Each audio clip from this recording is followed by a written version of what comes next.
Jadi seperti yang saya katakan tadi, kita di sini akan membahas tentang relasi genre musik pop, rock dan juga religi dengan emosi remaja.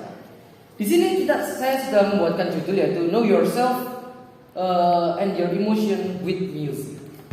Jadi di sini saya sudah membuatkan PPT yang berjudul Kenali Dirimu dan Emosimu dengan Musik.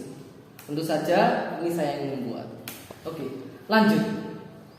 Di sini topik kita ada beberapa. Yaitu yang pertama kita akan bahas apa sih musik itu. Terus selanjutnya kita juga akan bahas apa itu genre musik.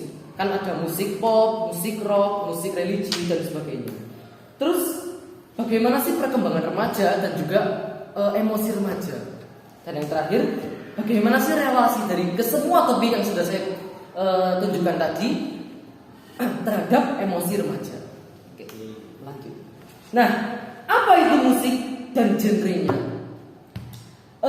Di sini berdasarkan penelitian yang sudah saya lakukan, musik itu adalah suatu gabungan antara ritme, lirik, melodi dan juga harmoni yang digabungkan menjadi satu, yang akan menghasilkan sebuah suara-suara yang indah dan nyaman untuk didengar oleh orang.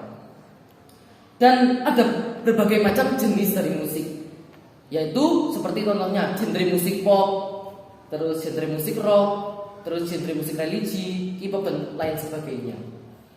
Nah, terus yang kedua, apa sih genre musik itu? Kita akan mulai dari genre musik pop. Nah, sebenarnya musik pop ini diambil dari kata populer. Nah, tentu saja dengan namanya populer adalah keterkenalan terhadap sesuatu. Contohnya pada musik. Musik pop yaitu menunjukkan pada musik-musik yang populer pada saat ini, yaitu seperti dengan musik yang dibawakan oleh penyanyi-penyanyi yang terkenal seperti Billie Eilish dan lain sebagainya. Terus yang kedua, musik rock. Musik rock ini pertama kali ada di Amerika, yaitu rock and roll, yang berlangsung dan terkenal pada sebelum tahun 1940 dan hingga awal 1950.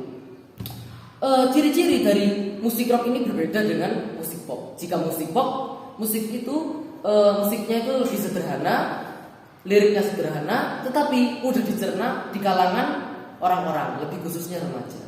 Sedangkan jika musik rock itu bertemakan yang hal-hal yang semangat, seperti suara yang menggelegar, terus musik dari seperti gitar dari ensemble listrik dan lain sebagainya, dan juga diiringi dengan bass-bass seperti dari drum. Maka dari itu tidak jarang suara dari konser suatu musik rock seperti musik heavy metal, terus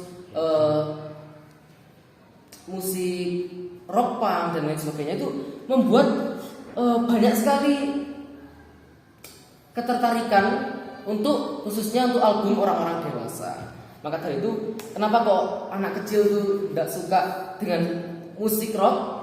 Kenapa kok jarang sekali yang suka dengan musik rock? Karena temanya itu dan artinya itu lebih mengarah atau condong ke arah kritik sosial dan lain sebagainya seperti itu. Dan yang terakhir yaitu ada musik religi. Musik religi itu adalah musik yang lebih mengandung makna-makna keagamaan seperti kajian, dakwah dan sebagainya. Lalu bagaimana dengan perkembangan remaja? Perkembangan remaja itu dimulai dari umur 10 sampai 12 tahun, itu untuk usia remaja awal. Dan untuk remaja di fase akhir itu bermula dari umur 15 ke atas. Itu adalah perkembangan remaja. Ada banyak sekali hal yang berubah ketika kita menjadi remaja. Salah satunya seperti sikap kita, emosi kita itu mudah berubah. Karena kenapa? Karena ada pengaruh dari saraf dari tubuh manusia, yaitu salah satunya yaitu manusia yang sedang berkembang dari remaja, dari anak kecil ke dewasa, yaitu dari hormonnya itu pasti juga akan berubah. Dan tentunya seorang remaja akan sangat mudah berubah-ubah moodnya. Kenapa? Karena pengaruh dari hormon itu. Lalu bagaimana sih relasi antara genre musik-musik tadi yang sudah saya presentasikan dengan emosi remaja? Teman-teman, kita pasti tahu semua yang kita dengarkan, yang sering kita dengarkan itu akan berpengaruh pada hidup kita. satunya dengan musik. Dengan musik, semua yang berada di kehidupan ini pasti menjadi lebih sempurna. Contohnya ketika kita melihat video. Bayangkan saja jika video itu memang bertemakan sedih namun tidak diiringi dengan musik. Feel-nya pasti dan vibes-nya pasti kurang dapat. Betul kan? Betul.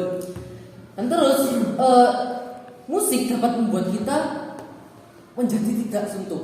Berdasarkan dengan wawancara saya sendiri ya, terhadap beberapa narasumber bahwa kebanyakan para remaja dan pelajar itu mendengarkan musik pada saat mereka belajar maupun mengerjakan tugas. Karena tentunya dengan mendengarkan musik kita bisa merasakan kenyamanan serta tidak mudah suntuk saat mengerjakan tugas. Seperti itu. Lalu pasti kalian tidak asing dengan kata seperti ini.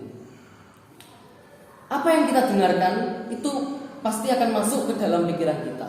Dan dari pikiran kita tersebut kita akan merealisasikannya berupa dengan ucapan.